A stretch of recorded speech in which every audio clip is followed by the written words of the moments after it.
आपण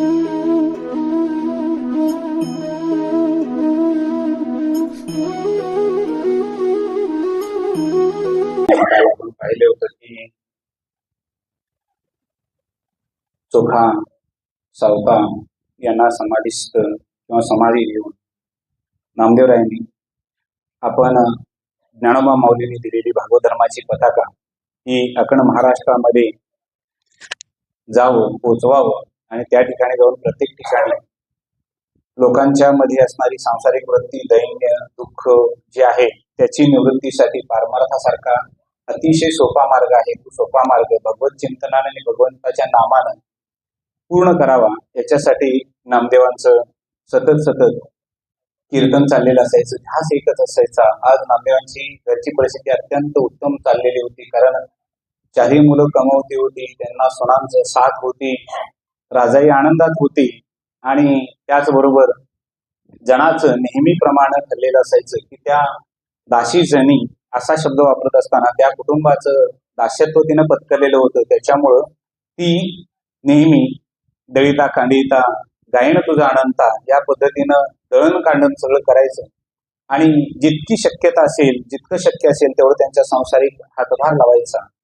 नामदेवांचं आता घराकडे येणं कधीतरीच ठरलेलं असायचं की बाहेर जाणं आणि फक्त बाहेर जाणं साठी ओलांडलेले नामदेव ही धर्मप्रचारासाठी आणि वारकरी संप्रदायाचा विस्तार वाढावा याच्यासाठी सातत्यानं ते बाहेर पडलेलं असायचं. त्यांना पंढरीमध्ये सुद्धा आता रमायचं असं मन रमायचं नाही.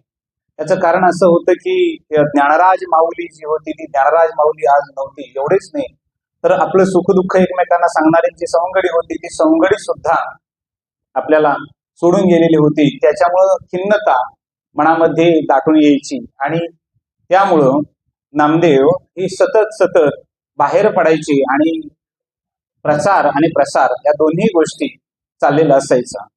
पंजाब प्रांतामध्ये एकदा जाऊन आलेले होते उत्तर भारत, एकदा माऊलींच्या बरोबर तीर्थयात्रा करून आलेले होते आणि खऱ्या अर्थानं तीर्थयात्रेमध्येच माऊलींच्या बद्दलच्या अभंग ओव्या या त्यांना समजलेल्या होत्या. किंबहुना माऊलींचं जे चरित्र आहे ते माऊलींनी लिहिलेलं नाही तर ते आद्य चरित्रकार नामदेवरायांनी लिहिलेलं आहे.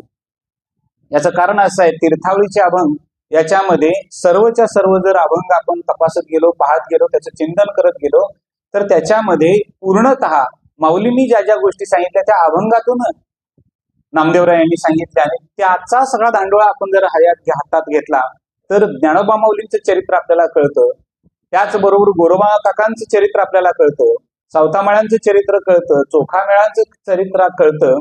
कारण ही सगळी जी भूमिका आहे ती नामदेवांनी एकट्याने चरित्र मालिकेतून त्याला आदी अभंग, तीर्थावळीचे अभंग, आत्मनिवेदनाचे अभंग अशा अभंगाचे प्रकार त्या गाथ्यामध्ये नामदेवरायांच्या आपल्याला दिसतात. त्याच्यामध्ये काही गुरु अनुभूतीच्या आधी देवाचं भव्यत्व दिव्यत्व कळल्यानंतर, गुरु अनुभूती नंतर आणि तीर्थावळीमध्ये तीर्थयात्रा करत असताना एवढंच नाही तर ज्या संतांच्याकडे जावं त्या संतांनी आपली कैफियत सांगावी आणि त्यावेळेला नामदेवांनी ते आपण शब्दबद्ध करावं किंवा अभंग रूपानं सांगावं ते लिहून ठेवलं गेलं आणि तोच आधार म्हणून वारकरी संप्रदायाचे आद्य चरित्रकार असा जर प्रश्न विचारला तर त्याचं उत्तर आहे संत नामदेव.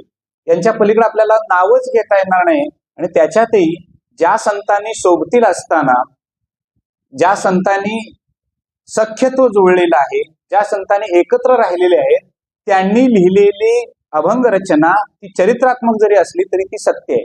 कारण काल्पनिकता त्याच्यामध्ये कोणतीही नाही, कारण साहचर्य हा गुणधर्म त्याच्यामध्ये आहे. एकमेकाला भेटणं, बोलणं, हितगुज करणं आणि ते वस्तुस्थितीनं मांडणं हे हा नामदेवांचा स्वभाव होता. आज नामदेवांनी असं ठरवलं की काही नाही, आज आपण पुन्हा उत्तर भारताकडं जायचं. आता मजल दर मजल करत जायचं. आता पूर्वीच्या काळी वाहनांची सोय नसायची, परंतु एक प्रेमळ स्वभाव, भगवत भक्तीचा प्रचार आणि प्रसार, माऊलींनी सांगितलेला ज्ञानाचा दीप प्रत्येक ठिकाणी जावं आणि एक निष्काम सेवा, निष्काम उपासना नेमकं काय असतं आणि निष्कामतेचं फल काय मिळतं या सगळ्या गोष्टी नामदेवराय स्वतः लोकांच्या पर्यंत पोहोचवत होते आणि जाण्यासाठी त्यांनी राजाईकडं परवानगी मागितली. लक्षात घ्या, आपल्याकडे एक फार महत्वाचा हा गाभा चरित्रामध्ये मिळतो की ग्रहस्थाश्रमी जोपर्यंत आपण आहोत तसंच चारी आश्रमामधलं वेगवेगळं फळ आहे. चारी आश्रमामध्ये वर्तणूक वेगवेगळे आहे आणि वागणं सुद्धा वेगळं आहे. ब्रह्मचर्य आश्रम ज्यावेळेस जोपर्यंत आपल्याकडे असतो, म्हणजे जोपर्यंत आपण विद्याभ्यास करत असतो, शिक्षण घेत असतो, आपण गृहस्थ आश्रमामध्ये प्रवेश केलेला नसतो, मग तो मुलगा असो किंवा मुलगी असो, त्यांनी आपल्या घरातील आई वडिलांची परवानगी घेतल्याशिवाय जायचं नाही. हा एक नियम आहे. जर तो गुरुकुलामध्ये असेल तर गुरुकुलामध्ये गुरूंची आज्ञा घेतल्याशिवाय त्यानं आश्रम सोडायचा नाही. हा ब्रह्मचर्य व्रत आहे. आज सुद्धा हे गरजेचं आहे. आमच्या मुलांना मुलींना माहिती नाही हे ब्रह्मचर्य आश्रम म्हणजे काय असतो. ब्रह्मचर्य आश्रमे घोकावी अक्षरे. लक्षात घ्या, वय वर्ष जरी आपण 60 ठरवली तर त्या वय वर्ष 60 मध्ये पहिली 20 वर्ष फक्त आणि फक्त ब्रह्मचर्य आश्रमाचे असतात. वय वर्ष मी किती ठरवतोय? 60 ठरवतोय, कारण 60च्या पुढचं जे बोनस आयुष्य त्याला संन्यास आश्रम म्हणू आपण, म्हणजे 80 वर्षापर्यंत. पण वय वर्ष 20 पर्यंत त्यानं फक्त अभ्यास केला पाहिजे, चिंतन केलं पाहिजे, संशोधन केलं पाहिजे. कारण वयाच्या 20 पर्यंत ज्यांनी ज्यांनी उत्तम प्रकारचं चिंतन केलं ते वयाच्या शेवटच्या टप्प्यापर्यंत अत्यंत चांगले जगलेले आहेत, वागलेले आहेत, एक आदर्शवत जीवन जगत आहेत. कारण ब्रह्मचर्य आश्रमामध्ये जो उत्तम जगतो तो संसार आश्रमामध्ये, ज्याला आपण गृहस्थ आश्रम म्हणतो, वानप्रस्थामध्ये आणि शेवटचा टप्पा संन्यास आश्रमामध्ये सुद्धा तो उत्तम असतो. लक्षात घ्या, कारण लहानपणी वाचन केलं ते वाचन चिंतनामध्ये असावं आणि ते मननामध्ये यावं. कारण वाचनम ज्ञानदम बाल्य तारुण्यशील रक्षकम वार्धक्य दुःख हरणम वाचनम सदहित ग्रंथ हितावहम. हा एक सिद्धांत फार मोठा आहे. बालपणी वाचावं, का वाचावं असा प्रश्न निर्माण व्हावा. लहानपणी का वाचायचं याला ब्रह्मचर्य म्हणतात. का वाचावं तर ते ज्ञान वाढवतं. तारुण्यशील रक्षकम, तरुणपणामध्ये वाचायचं. का वाचायचं तर ते चारित्र्याचं रक्षण करतं. वृद्धापकाळ आला तरी त्यावेळेला वाचावं. का वाचावं तर दुःख हरणम, दुःखाचं हरण करायला जगात कुठलंही औषध नाही, फक्त वाचन म्हातारपणी उपयोगी पडतं. पण ते तरुणपणी आणि लहानपणी वाचला असेल तर म्हातारपणी वाचायला आवड निर्माण होते. नाहीतर अनेक वेळेला ग्रंथ बांधून ठेवलेले असतात, ते उघडायची सुद्धा इच्छा होत नाही. ध्यानात घ्या, हे का करावं? लहानपणापासून करावं. म्हणून संदर्भ मी आपल्याला फक्त देतो आहे की मुलांनी घरातून बाहेर पडत असताना, मुलींनी घरातून बाहेर पडत असताना आई वडील आजी आजोबा घरात जे असतील त्यांना सांगितल्याशिवाय आपण घरातून बाहेर जायचं नाही. आई मी जाते पेपरला जाते, आई मी शाळेला जाते, आई मी दुकानला जाते किंवा जातो, या पद्धतीनं मुलींनी सांगावं, मुलांनी सांगावं. कारण परवानगीशिवाय घरातून बाहेर जायचं नाही. हे ब्रह्मचर्य असतं. गृहस्थ आश्रमामध्ये लग्न झाल्यानंतर मुलग्यानं म्हणजे पुरुषानं पत्नीची परवानगी घेतल्याशिवाय जायचं नाही आणि पत्नीनं पतीची परवानगी घेतल्याशिवाय जायचं नाही. आता या प्रश्नाचं उत्तर विचारू का सगळ्यांना? याचं होकारार्थी येईल का नकारार्थी येईल हे उत्तर सगळ्यांनाच माहित आहे. म्हणजे असावं की बाबा मी चाललो कार्यक्रमाला, मी प्रवचनला चाललोय, मी कीर्तनला चाललोय, मी फिरायला चाललोय, कंटाळा आलाय, चाललोय फिरायला, असं काहीतरी सांगावं. आणि मग आता मोबाईल आलाय, कशाला सांगायला पाहिजे, कुठे गेलं ते लगेच सापडतात. अशा पद्धतीची भूमिका ही आमची संस्कारातून बाहेर काढायला लागलेली आहे. पिढी संस्कारातून बाहेर पडायला लागलेली आहे. लक्षात घ्या.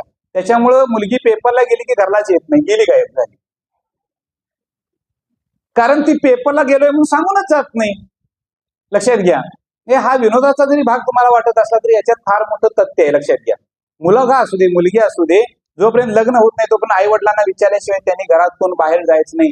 काय करायला चाललोय याचे विचारायचं. कारण इथं ब्रह्मचर्य आश्रम, वानप्रस्थामध्ये, गृहस्थ आश्रमामध्ये विचारायचं. नामदेवरायांची 61 ओलांडून गेलेले नामदेवराय सुद्धा राजायला विचारतायत. हा मुद्दा मला सांगायचा आहे. कुठले असते आणि सरळ गेले असते काय हरकत नव्हती. मी माझ्या घरातलं उदाहरण देतो. लक्षात घ्या की सद्गुरू तळाशीकर महाराज, माझे बाबा ज्या वेळेला कीर्तनासाठी सायकल बाहेर काढायचे त्यावेळेला आम्ही लहान होतो, त्यावेळेला सुद्धा ते सांगायचे आईला की मी कीर्तनला अमुक गावाला चाललोय.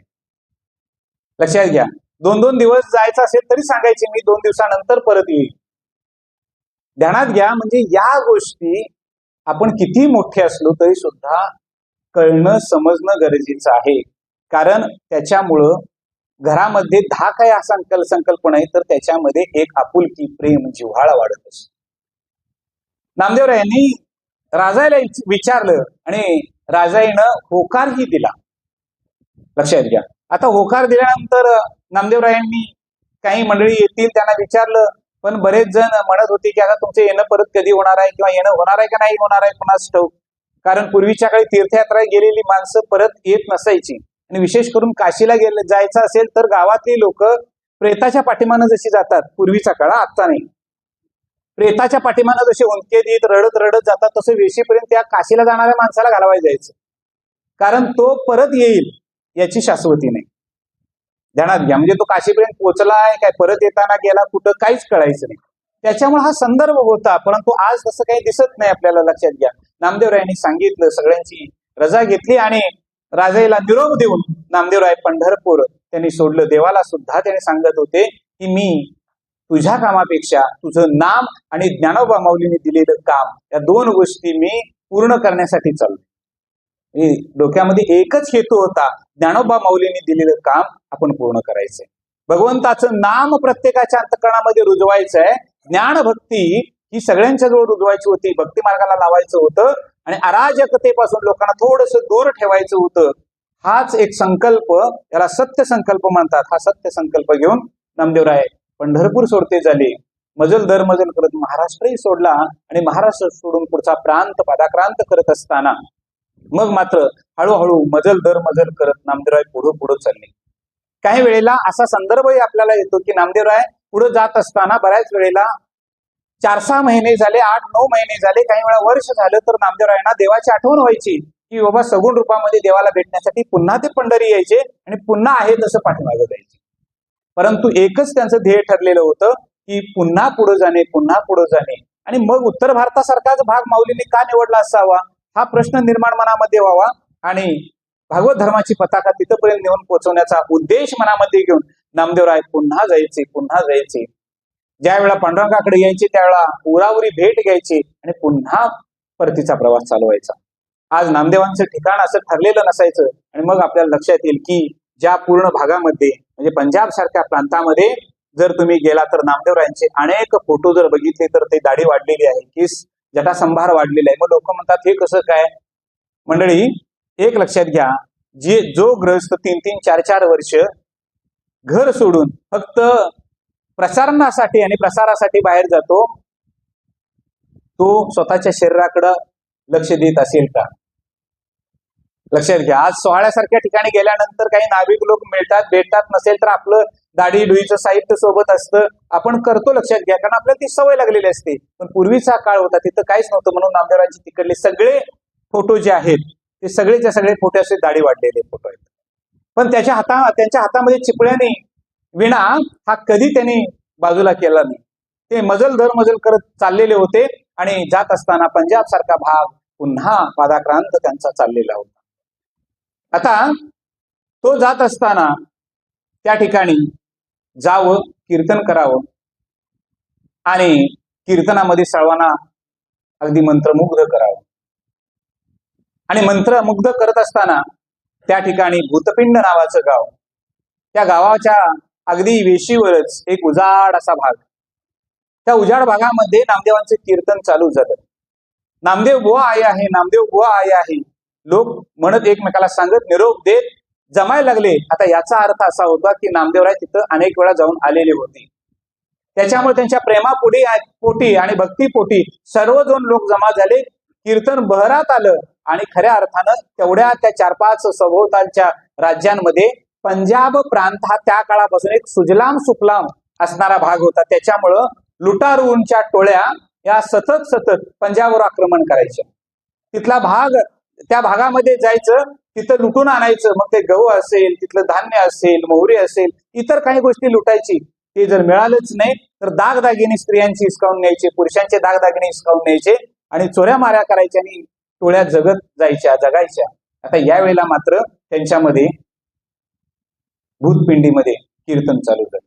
कीर्तन असं रंगात आलं आणि कीर्तन रंगात आल्यानंतर काही टोळधाड पडावी पिकावर त्या पद्धतीनं काही लोक आले, लुटारू लोक आले आणि लुटारूंची टोळीच्या टोळी सभोवती आली. आता त्यावेळेला काय असं तटबंदी नव्हती. म्हणजे आता आपण पाहतोय सगळं कीर्तनासाठी, प्रवचनासाठी किती व्यवस्था सगळी संयोजकांनी केलेली असते. पण त्या पूर्वीची पद्धत अशी नव्हती. काही मशाली पेटवायच्या आणि त्या मशाली उभा करायच्या, त्या मशालीच्या उजेडामध्ये कीर्तन चालायचं. तटबंदी नाही, काही नाही.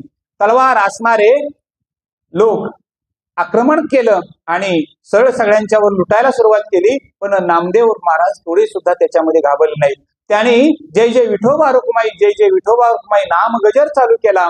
अभंगाचं निरूपण चालू झालं आणि ते तिथल्या सरदाराच्या कानावर गेलं आणि त्याच्या लक्षात आलं, अरे आपले लोक या लोकांना लुटत आहेत.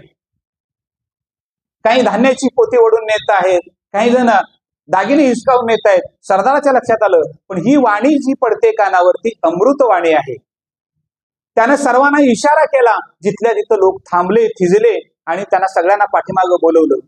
नामदेवांचं कीर्तन ऐकलं आणि नामदेवांचं कीर्तन ऐकल्यानंतर पहिल्यांदा पुढे कोण गेला असेल तो सरदार गेला. सरदार पुढे गेला म्हटल्यानंतर त्याच्या पाठीमागे असणारे सगळे लोक पट पट पट पट पट पट तलवारी हातामध्ये घेऊन गेली. सरदारांनी नामदेवांच्या चरणासमोर तलवार फेकून दिली. तशी तलवार टाकली तशी प्रत्येक जण यायचा, तलवार टाकायचा आणि बाजूने उभा राहायचा. आता नामदेवांच्या भोवतीनं कड निर्माण झालं त्या टोळीचं. आता मात्र नामदेवांच्या समोर त्या सरदारांना गुडघे टेकले, सर्वांनीच गुडघे टेकले. लोकांना अचंबित वाटलं, अरे लुटायसाठी आलेले लोक आज एवढे नतमस्तक का होतात. सर्वांनी दंडवत घातला आणि नामदेवांना एक वचन दिलं, आज के बाद हे बुरे काम नाही करेंगे. त्यांच्या लक्षात आलं की आजपासून कुठलंही वाईट काम आपण करायचं नाही. ही शपथ घेतली. खऱ्या अर्थानं नामदेवांना एक बळ तिथं मिळालं.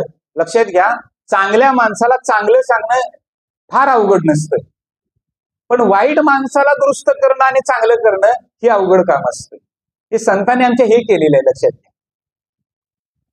मद्यपी एखादा नसतो, त्याला हे वाईट आहे म्हणून सांगणं यात काय पुरुषार्थ फार मोठा नाही, पण मद्यपीला दुरुस्त करणं आणि त्याला सन्मार्गाला लावणं यात पुरुषार्थ असतो. ध्यानात घ्या. आणि हा पुरुषार्थ आमच्या संतांच्या जवळ होता. त्याच्यामुळं त्यांनी अगदी त्या टोळीलाच आपलंसं केलेलं होतं. आता जिथं जाईल त्या ठिकाणी कीर्तनाच्या ठिकाणी प्रसाद असायचा. लक्षात घ्या, आज सुद्धा पंजाबमध्ये तुम्ही कुठेही गेला तर त्या ठिकाणी तुम्हाला कोणतंही गाव, अगदी गरीबातील गरीब गाव असं जरी घेतलं तर त्या ठिकाणी गुरुद्वारचा प्रसाद 24 तास चालू असतो. आज सुद्धा ती पद्धत आहे. लक्षात घ्या, पंक्तीच्या पंक्ती पडल्या, पण एक माता आपल्या मुलाला घेऊन नामदेवांच्या जवळ, नामदेव असे बसलेले होते, त्यांच्या जवळ आल्याने सांगितलं की तुमच्या वाणीच्या प्रसादानं लोकांच्या मध्ये बदल झाला, परंतु मी मात्र खिन्नच आहे. माताजी, आप क्यों खिन्न है, की का तुम्ही निराश आहात, असं ज्या वेळेला विचारलं त्यावेळेला त्यांनी सांगितलं की माझा एकुलता एक मुलगा आहे. पती याच्या पूर्वीच निघून गेलेला आहे. हा एकुलता एक मुलगा आहे, त्याच्या अंगावर फक्त हाडं आणि चमडे एवढंच शिल्लक राहिले. कारण काय नामदेवाने विचारलं त्यावेळेला सांगितलं की यानं अन्न ग्रहण केलं की ते आहे तसं बाहेर पडतं, त्याला पोट शूल नावाचा आजार झालेला आहे आणि त्याच्यावर अनेक वैद्य केले मी, पण कुठल्याही जडीबुटीनं त्याच्यावर उपाय निघाला नाही. कदाचित तुमच्या विठ्ठलाकडे काहीतरी त्याचा उपाय असेल. विठ्ठलाचं नाव घेतल्यानंतर नामदेवरायाने सांगितलं, हो, की माझा विठ्ठल आहेच गुण ग्राहक आणि गुणी आहे, तो गुण देणारच. मग मात्र तिनं सांगितलं, हा मुलगा मी आपल्या चरणावर अर्पण करते, कारण तसं वैद्यांनी सांगितलेलं आहे, हा फार काळ काही जगणार नाही. तेव्हा मरायचंच असेल तर तुमच्या भक्तीमध्ये मरून जाईल, किंबहुना तेवढंच पुण्य त्याच्या गाठीशी मिळेल.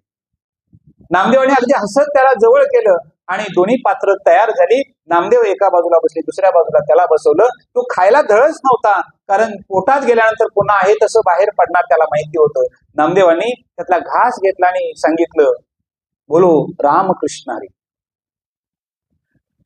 घास घेतला आणि तोंडात घातला. त्यानं पाठीमाग बोलायला लागला, रामकृष्ण हरी. तोंडातला घास पोटात गेला. दुसरा घास नामदेवाने उचलला आणि सांगितलं, बोलो रामकृष्ण हरी. त्याला मंत्र म्हणतात, मंत्र दीक्षा. नामदेवानी रामकृष्ण हरीची मंत्र दीक्षा त्या तरुणाला द्यायला चालू केली होती. हळूहळू हळूहळू पात्र रिकामं झालं. आई बघत होती, माणसं बघत होती. अरे हा चमत्कार म्हणायचा की काय, पण हा चमत्कार नव्हता. संतांच्या स्पर्शानं पुनीत झालेलं जे अन्न होतं ते अन्न अमृतासारखं त्याच्या पोटामध्ये जात होतं आणि विकार नाश करत होतं. संतांचा सहवास हा विकार नाश करणारा असतो. लक्षात घ्या. विकार त्याचा हळूहळू जात होता. आता मात्र तो अगदी आनंदानं नामदेवांच्या सोबतच होता. नामदेवांच्या सोबत होता. आईलाही समाधान वाटलं. ती तिथंच थांबली, परंतु नामदेवांच्या सोबत तो राहायला लागला. दिवसा दिवस मागत जात होते, पडत होते. एक गाव जावं, दुसरं गाव झालं, तिसरं गाव, असे गावोन गाव एकमेकाला पाठीमागं टाकत टाकत नामदेवराय पुढे जात होते. जाईल तिथं भजन पूजन कीर्तन व्हायचं आणि भगवंताची महती सांगत नामदेवराय पुढे झाले.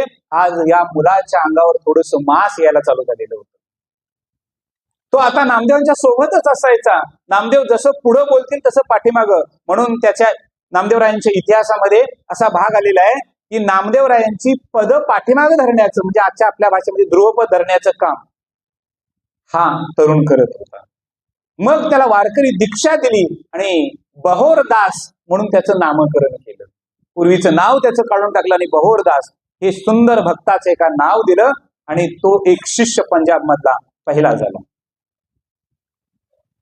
भूतपिंड सोडलेलं होतं, अनेक दिवस झालेले होते.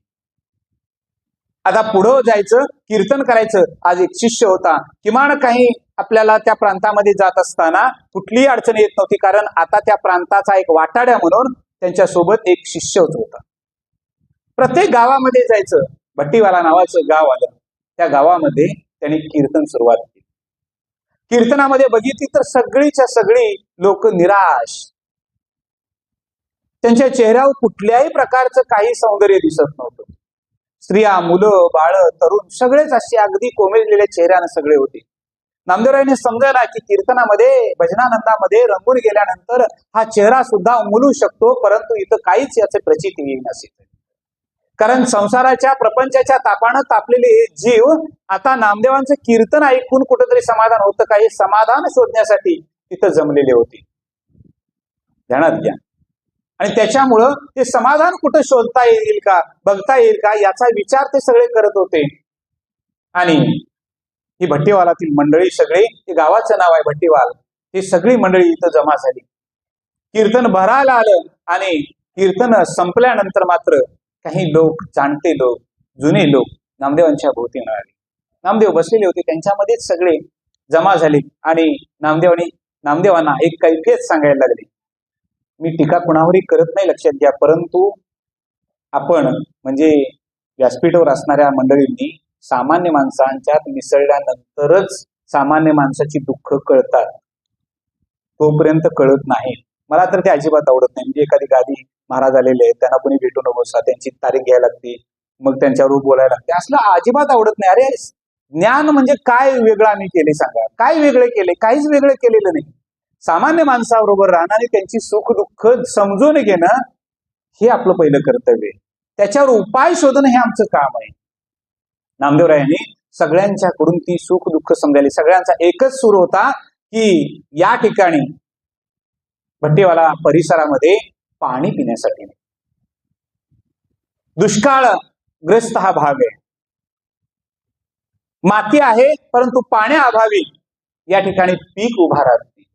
त्याच्यामुळं अनेक तरुण हे गाव सोडून आपल्याला जिथं इच्छित फळ मिळेल अशा ठिकाणी ते सगळे जात होते. त्याच्यामुळं काही दिवसामध्ये गाव ओस पडतं की काय असा प्रश्न निर्माण झालेला होता. त्याच्यामुळे जुने जाणकार काही कर्तबगार मंडळी होती, त्या कर्तबगार मंडळींना मोठा प्रश्न निर्माण झालेला होता. जर तरुण पोरं गाव सोडून जर जायला लागली तर गावकुश चालायचा कसा पुढे? ध्यानात घ्या. एक दुर्दैव आपण तुमचं आमचं सांगतो की गावामध्ये ज्या वेळेला काही मुलं नोकरीसाठी बाहेर जातात आणि पुन्हा गावाकडे येतच नाही, त्यावेळेला त्या सामाजिक ऋण त्या तरुणाने कुठलं फेडायचं, गावातलं का शहरातलं? आपल्याकडे एक जबाबदारी असते. एक आहे मातृपितृ ऋण म्हणजे आई वडिलाचं ऋण, दुसरं आहे सामाजिक ऋण. सामाजिक ऋण म्हणजे ज्या समाजात मी वाढलो, ज्या समाजाने मला वाढवलं, ज्या समाजामध्ये मी शिकलो, त्या समाजाचं ऋण असतं. ते ऋण सुद्धा आपण फेडलं पाहिजे. लक्षात घ्या. काही टीका म्हणून मी अजिबात करत नाही, लक्षात घ्या. हे शब्द कठोर आहेत माझे, पण लागतात. काही लोक इथं मुरगुडला नोकरीला असतात आणि सहकुटुंब राहायला मुरगुडला जातात. कारण मुरगुड आणि चिमगाव फारसा अंतर नसतं, पण भीती एकच असते काय की मुलांचे संस्कार कसे होतात कुणास ठाऊक. आता तुझ्यावर काय संस्कार झाले ते मुलांच्या होणार. ध्यानात घ्या. म्हणजे ओढामध्ये नुसता आहे तो ओलांडून पलीकडे जर नोकरीला मला जाण्यासाठी जर अडचण येत असेल तर ती सामाजिक दरी मुलांच्या मध्ये आणि गावामध्ये ती व्यक्ती स्वतः करत असते. त्या व्यक्तीला कधी कळतं माहित आहे? तो थकल्यानंतर कळतं. आणि मग त्यांची पत्नी शेवटच्या क्षणाला सांगते, कधी माहितीये का, मुरगुड वैकुंठ भूमीमध्ये न्यायचं का चिमगाव वैकुंठ भूमीमध्ये न्यायचं. त्यावेळेला त्यांची पत्नी सांगते, त्यांना मी आधीच सांगत होते की गावातच राहूया. ध्यानात घ्या, हे लागते लोकांना शब्द, पण हे सत्य आहे.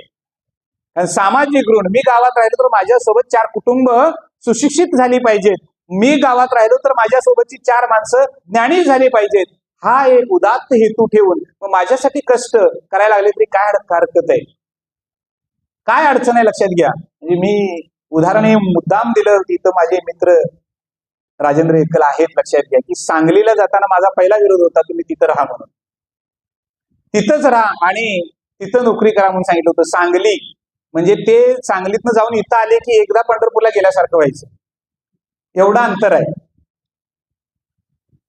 पण ते म्हणले नाही, मी येऊन जाऊनच करणार. लक्षात घ्या, म्हणजे काय असतं गावाबद्दलचं प्रेम मंडळी, हे फार गरजेचं असतं. त्या भट्टीवाला गावाचं प्रेम बघून नामदेवरायांना फार चिंता वाटायला लागली. ती रात्र तशीच नामदेवरायांनी काढली देवाच्या नामस्मरणामध्ये. सकाळ झाली आणि ज्या ओसरीला राहिलेले होते, ज्या ओसरीला थांबलेले होते, मी ओसरी हा शब्द वापरतोय लक्षात घ्या. ओसरी म्हणजे घराच्या पुढे काढलेली छोटीशी छपरी, ज्याला एकच भिंत असते, तिन्हीकडल्या बाजूला पूर्ण रिकाम असतं, त्याला ओसरी म्हणतात. लक्षात घ्या, त्या ओसरीमध्ये नामदेव राहिलेले होते. म्हणजे कीर्तनला गेल्यानंतर कुठं राहायचे लक्षात ठेवा. तिथं लोकांना 5 स्टार पाहिजे असते राहण्यासाठी, गादी पाहिजे, इत्यादी इत्यादी अशा बऱ्याच गोष्टी असतात. आता त्यांचं ते प्रारब्ध असतं, त्यांना ते मिळत असतं. आता मला ते मिळत नाही, त्याबद्दल मी कशाला दुःखी व्हायला पाहिजे. लक्षात घ्या, ज्याच्या प्रारब्धात जे मिळते तो त्याचा उपभोग घेत असतो. आता नामदेवराय ते तिथं ओसरीवर बसलेले होते आणि सूर्य असा वर येत होता. सूर्य वर येत असलेला त्याने पाहिलं आणि त्यांच्या लक्षात आलं, आपण ज्या ठिकाणी बसलो तिथून पुढचा सगळा भाग हा विस्तीर्ण भाग आहे आणि रिकाम आहे, ज्याला आपण माळ म्हणतो, पूर्ण रिकामा माळ आहे. मग मात्र ते बाहेर आले. अरे आपण एवढंच दृश्य बघतोय का? ते बाहेर आले आणि त्यांनी चौकस दृष्टी सगळीकडे टाकली, तर गावामध्ये घरं होती तेवढीच नाही तर सगळीकडे माळच होता, कुठंच काही दिसत नव्हतं. मग मात्र त्याने सोबत असणाऱ्या आपल्या बहोरदासला विचारलं, अरे बहोर, हा माळ कुणाच आहे, चौकशी करतो. त्याने त्याच ओसरीमध्ये असणाऱ्या पाठीमागच्या बाजूला असणाऱ्या आजीबाईंना विचारलं की हा माळ कुणाचा आहे. त्यांनी सांगितलं, माळ कुणाचा आहे मला माहिती नाही, पण माझं आयुष्य इथं संपत आलं, अजूनपर्यंत याचा मालक कोणी मी बघितला नाही. मग काही 4-6 मंडळी रात्रीचं कीर्तन ऐकून भारावून गेलेली सकाळच्या वेळेला नामदेवरायांच्या जवळ भेटण्यासाठी आले. त्यांना विचारलं की हा माळ कुणाचा आहे, हा कुणाचाही माळ नाही. मग म्हणले, हा माळ जर कुणाचा नसेल तर तो माझ्या विठ्ठलाचा माळ आहे. नामदेवरायांनी लगेच संकल्प केला आणि लोकांना सांगितलं, आपल्या घरामध्ये फावडं कुदळ कोरं काय जे असेल ते घ्या आणि आपण आत्ताच मुहूर्त करायचंय, इथं आपण तलाव बांधायचंय, इथं तलाव आपल्याला खणायचा आहे. लोकांना कल्पना चांगली वाटली. लोक जमा झाले, काही तरुण मुलं पुढे आली, काही गावातील लोक आले आणि त्या लोकांनी तलाव खणायला सुरुवात केली. आता इथं रोजगार हमी योजना नव्हती, लक्षात घ्या, पण स्वतःच्या गावाचा उद्धार करण्यासाठी श्रमदान स्वतः करावं लागतं, तर गावाचा उद्धार होऊ शकतो. आज ही गोष्ट सांगून चालत नाही मंडळी, कारण माझ्या दारातला केर दुसऱ्याच्या दारात लावायला आनंद वाटत असतो, तो उचलून सुद्धा टाकायला दुःख होते. नाहीतर शेवटी गटारात टाकायचा. म्हणजे कुठं टाकायचा? गटारात टाकायचा. म्हणजे माझ्या दारात पाणी गेले की गटारानं पुढच्या दारात जाऊन तुंबलं पाहिजे. लक्षात घ्या, या सगळ्या गोष्टीचा विचार जर केला तर आपण गाव कुसामध्ये राहायला आहे का, मध्ये एक शब्द आहे 3 अक्षरी, तो तुमचा तुम्ही वापरा, एवढं लक्षात ठेवा. तो आहे का तिथं आपण? गावकुसात राहायला नाही. आपण लक्षात घ्या, कोणच नाही. कारण गावासाठी आपण काहीतरी करावं लागतं. लोक जमा झाले, नामदेवराय स्वतः पुढे झाले, पार घ्यावी कुदळ घ्यावी. आता लोक दिपाड शरीरानं असणारे, ते सगळेच्या सगळे ताकदवान लोक दगडच्या दगड काढायचे आणि बाहेर ढकलत नेऊन लावायची. तट तयार व्हायला लागला, तशीच खोली सुद्धा तलावाला व्हायला लागली. भगवंताचं नाम मात्र नामदेवरायांच्या पाठीमागं सगळ्यांचंच चाललेलं होतं. आज एकटा बहोरदास हा शिष्य नव्हता. नामदेवांच्या पाठीमागं भगवंताचं नाव घेणारे सगळेच नामदेवांचे शिष्य झालेले होते. दिवसेंदिवस दिवस मागं पडत होता. नामदेवरायांना असं वाटत होतं की आता आपण मात्र माझ्या पांडुरंगाला भेटायला गेलं पाहिजे, पण हातात घेतलेलं काम पूर्ण जितक्या लवकर होईल तेवढ्या लवकर करावं. जवळजवळ 2 संवत्सर 2 वर्ष ते काम चाललेलं होतं. आज आपण आपल्याकडे सगळी साधनं आहेत. सहज आपण 1 दिवसामध्ये, 2 दिवसामध्ये, 4 दिवसामध्ये, 6 महिन्यामध्ये जर बिल वाढवून घ्यायचं असेल तर वर्षामध्ये आपण करू शकतोय. पण तिथं असं काही प्रकार नव्हता, पहिलं बिल पास झाले दुसरं आता वाढवून द्या, असं काही संबंध नव्हता. तिथं स्वतःच्या बळावर होतं सगळं. आणि त्या स्वतःच्या बळावर चाललेलं काम जवळजवळ 2 वर्ष रात्रंदिवस काम चाललेलं होतं. थकलेल्या माणसाने पाठीमागं थांबायचं आणि पुढच्या माणसाने काम करायचं. पुन्हा विश्रांती घेतली की पुन्हा त्याने काम करायचं. रात्रंदिवस हा प्रयोग सगळा चालू होता. नामदेवरायांना आस लागली की भगवंताच्या ओढीची, भगवंताच्या भेटीची. नामस्मरणाने इतका झंकार घेतलेला होता. आणि मग लोकांच्या लक्षात आलं की अरे, आपण सगळेच खाणायला लागलोय, पण इथं कुठेतरी उमाळा यायला लागलाय. हा पाण्याचा उमाळा त्यांनी बघितला. लोकांना आनंद वाटला. नामदेव बुवाजी की जय सगळीकडे गाजला गेला. नामदेवांना उचलायला चालू केलं, नामदेवांना आरती करायला चालू केली. नामदेवांना जी व्याकुळता भगवंताच्या भेटीची होती, तो उमाळा आज तलावामध्ये निर्माण झालेला होता. त्याच्यामुळे ते जलमय तलाव त्यांनी बघितलं आणि तिथल्या लोकांनी त्या तलावाचं नामकरण केलं नामियाना या नावानं. नामियाना संजीवन लोकांना देणारा नामियाना तिथं तयार झालेला होता. नामदेवरायांना वाटतं बरेच दिवस झाले आपण देवाला भेटलो नाही, पुन्हा आपल्या शिष्याला घेऊन. आता मात्र तिथल्या लोकांनी नामदेवरायांना बऱ्याच चरित्रामध्ये असं आले की घोडा त्यांना दिला आणि घोड्यावरून ते पंढरी आली, देवाची उरावरी भेट घेतली आणि पुन्हा पाठीमागं आपल्या नित्य कर्मासाठी गेली. आता बऱ्यापैकी पंजाब प्रांत त्यांच्या भक्तीनं अतिशय चांगल्या पद्धतीनं भक्तिमय झालेला होता. अनेक वेळेला त्यांचं निवासस्थान असायचं, थांबण्याचं ठिकाण असायचं आणि ध्यानाचं ठिकाण असायचं, नामस्मरणाचं ठिकाण असायचं. त्या ठिकाणाचं नाव आहे घुमान. त्या ठिकाणी ते बसायचे. तिथंच असणारे एक झाड आहे, म्हणजे जे आम्ही नशिबवान आहे, भाग्यवान आहे. लक्षात घ्या, मी तर स्वतःला फार मोठं भाग्य समजतोय माझं स्वतःचं. नामदेवरायांचं चरित्र मी यावर्षी तुमच्याजवळ सांगालोय आणि गेल्या वर्षी मी नामदेवरायांच्या घुमानमध्ये त्यांच्या स्मारकासमोर कीर्तन करून आलो. लक्षात घ्या, 20 दिवसाचा प्रवास करून जिथं ज्ञानेश्वर आणि नामदेव यांनी, ज्ञानोबा माऊलींनी नामदेवराय जसे तीर्थयात्रेला गेली तशीच आम्ही तीर्थयात्रा केली. म्हणजे नाशिक पासून त्र्यंबकेश्वर मध्ये आंघोळ करून तीर्थयात्रा चालू केली, ब्रह्मगिरीची प्रदक्षिणा करून, आणि ती करून पुढे गेलो आम्ही. आणि घुमानमध्ये 3 दिवस राहता आलं. घुमानमध्ये नामदेवरायांच्या स्मारकाच्या समोर कीर्तन करता आलं. काय भाग्याच्या पेक्षा वेगळं असणार आहे सांग. तुम्हाला मी 10 लाख रुपये आज देतो, घुमानमध्ये जाऊन कीर्तन करून या. काय शक्य आहे सांगा. की याला म्हणतात पूर्वजन्मीचं सुकृत किती उत्तम असावं लागतं. कशासाठी आपण करतो, निष्काम सेवेचं फळ काय असतं लक्षात घ्या.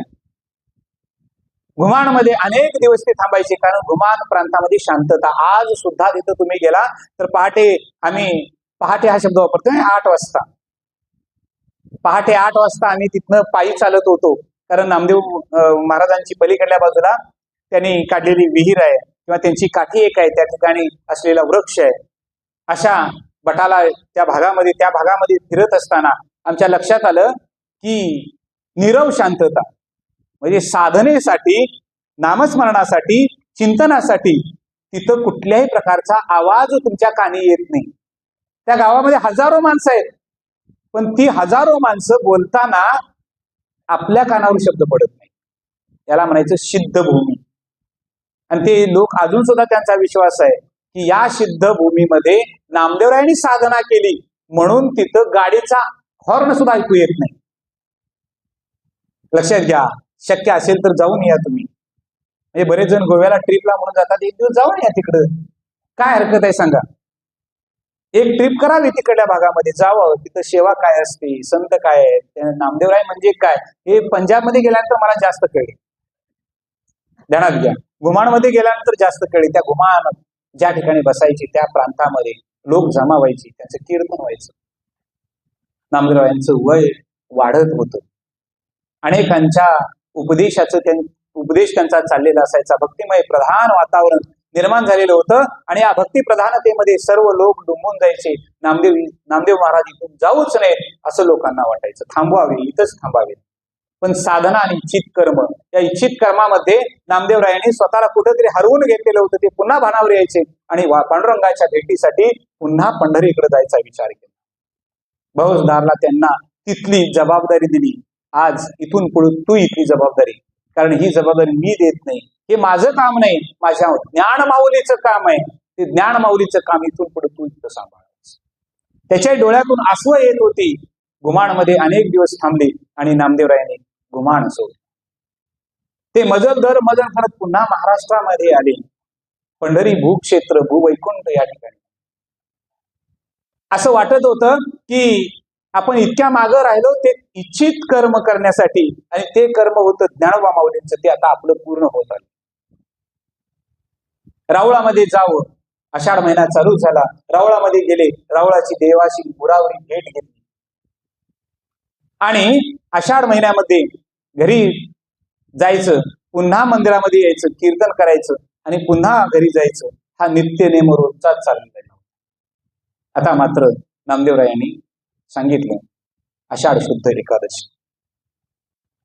सर्वांना घराच्यांना सांगितलं की हे बघा, हा दिवस माझ्या आयुष्यातला फार महत्वाचा दिवस आहे. हे लोकीचं अवतार कार्य समाप्ती करावी असं याच दिवशी मी ठरवलं. लोकांना वाईट वाटायला लागलं, घरच्यांना त्याच्यापेक्षा वाईट वाटायला लागलं आणि दिवस सरकत होती. त्या पद्धतीने आषाढ शुद्ध एकादशी दिवस उजाडला. शके 1272 सकाळच्या वेळी राजाईला निरोप घेण्यासाठी राजाई समोर गेले. राजाईनं पायाला मिठी मारली आणि आपल्या मुलांना सांगत होती, अरे थांबवा, तुमच्या बाबांना कोणीतरी थांबवा. ती सांगत होती, तिची धाय मुकून रडणारी सगळेच्या सगळे लोक बघत होते. जना रडत होती. आता शेवटी जनानं डोळे पुसले आणि नामदेवांच्याकडे बघितलं. नामदेवांनी सांगितलं, अगं जना, तू पण सगुणाचा बाद करून निर्गुणामध्ये जाणारी जना, तू पण. या लोकांमध्ये आल्यानंतर ज्ञानोबांनी संजीवन समाधी घेतली. आपल्याला नाही घेता येणार तशी तरी चालेल, परंतु हे लोकीचं कार्य संपल्यानंतर आपण का थांबायचं, हा माऊलींचा उपदेश तुला माहिती आहे ना ग. जना शांत झाली. ती जमिनीकडे बघत होती. नारायण, विठोबा, गोविंदा, महादेव ही मुलं सांगत होती, बाबा तुम्ही थांबा, बाबा तुम्ही थांबा, तुमची गरज आहे. त्यावेळेला ते सांगत होते, अरे इच्छित कार्य संपल्यानंतर इथं थांबता येत नाही, आणि थांबलो तरी एक दिवस जाणं हे क्रमप्राप्त आहे. नामदेवांनी आपल्या कुटुंबाची व्यवस्था करत असताना आध्यात्मिक चिंतन आणि आध्यात्मिक ज्ञान द्यायला सुरुवात केली. एक आध्यात्मिक उंची त्यांची वाढवली. आज हळूहळू ही बातमी पंढरपुरामध्ये पसरली आणि पंढरपुरातील अनेक मंडळी नामदेवांच्या वाड्याकडं अगदी लगोगीनं हातातली कामं सोडून वेगानं पळायला सुरुवात केली. तुम्ही थांबलं पाहिजे, तुम्ही थांबलं पाहिजे, प्रत्येक जण म्हणत होता. पण नामदेवांना त्या खिन्न अवस्थेमध्ये एवढंच वाटत होतं, आपण भगवंताशी आजचा दिवस वाया घालवायचा नाही. प्रत्येक जण येऊन नामदेवांचं दर्शन घेत होता. राजाई पाठीमागून येत होती. अरे कुणीतरी थांबवा, कुणीतरी थांबवा. पत्नी होती, ती यायची पुढं आणि सांगायची, परंतु नामदेवांचा पाय पाठीमागे पडत नव्हता. ती पुढं पुढं चालली. रावळामध्ये नामदेव गेले, देवाशी उरावरी भेट घेतली. देवाला सांगितलं, देवा इच्छित कर्म जे होतं ते कर्म केलं, माझ्यासारखा भाग्यवान कोण आहे. या हातानं तुला भरवलं, तुझं सगुण रूप कळालं आणि गुरुरायांच्या उपदेशानं मला निर्गुण सुद्धा कळला असतो. जीव ब्रह्म एक एव हा सिद्धांत मला कळला. आता मात्र एकच वाटतं, अकल्प आयुष्य व्हावे, त्या पळा माझी हा सकाळ हरीची याद असा, कल्पनेची बाधा न कोणी काळी, संत मंत्री सुखी असुई. हा अभंग आहे का नामदेवांचं बसायला नाही, जरा विचार करा. हा अभंग नाही, आपण म्हणतो अभंग, पण हे नामदेवांनी मागितलेलं पसायदान आहे, हे लक्षात ठेव. हे शेवटचं पसायदान नामदेवांनी मागितलं आणि नामदेव रावळातून बाहेर आले. पहिल्या पायरीला नमस्कार केला, दुसऱ्या पायरीला नमस्कार केला आणि खाली उतरायला लागले. अगदी शेवटच्या पायरी जवळ डोकं टेकलं. कुणीतरी बराच वेळ झाला, कुणीतरी आलं समोर आणि त्यांनी नामदेवांना हलवण्याचा प्रयत्न केला. त्या कुडीतून तो प्राण त्या भगवंताशी कधीच एकरूप झालेला होता. नामदेवांच्या समोर ज्ञानोबा माऊली. ज्ञानोबा माऊली म्हणत होत्या की नामदेव, अहो तुम्ही आज आलाय, माझ्या जीवनाचं कृतार्थ झालं. माऊली, माझा एकच प्रश्न आहे, तुम्ही दिलेले जे कर्म होतं, जे काम होतं, ते मी तुमच्या इच्छेप्रमाणे केलं का? हो नामदेवा, त्याच्यापेक्षा कितीतरी पटीनं जास्त केलं. हा अभंग परिसा भागवताचा आहे. परिसा भागवत हा शिष्य होता. त्याने सर्वांनी बघितलं, नामदेवांची कुडी आता शांत शांत आणि शांत झालेली होती. शेवटच्या पायरीवर नामदेवाने देह विसर्जित केलेला होता आणि नामदेव विठ्ठलमय झालेला होता. कुंडलिक वरदारी विठ्ठल.